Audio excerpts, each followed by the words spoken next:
low pressure area na ngayon po ay naging isa ng ganap na bagyo o tropical depression ang nabuo sa Pacific Ocean at patuloy po ngayon na minomonitor.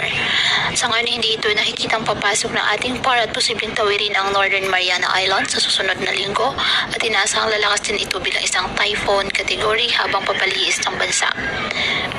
Isa din ang low pressure area sa silangan ng Eastern Visayas ang nasa Labo weekend at hindi inaalis ang posibilidad na maging bagyo rin ito at posibleng kumilos papalapit sa at tawirin ang Central, Southern Luzon area next week. At ang susunod na pangalan ng bagyo na gagamitin ng Pag-asa ay Bagyong Kabayan.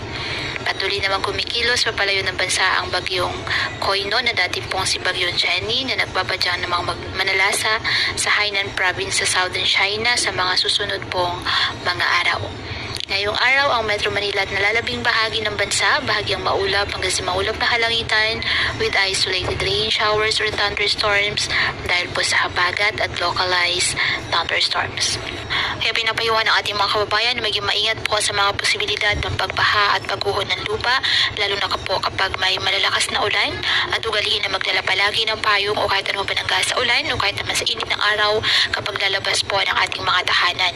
At yan po muna ang update sa lagay ng panahon ngayong araw. Muli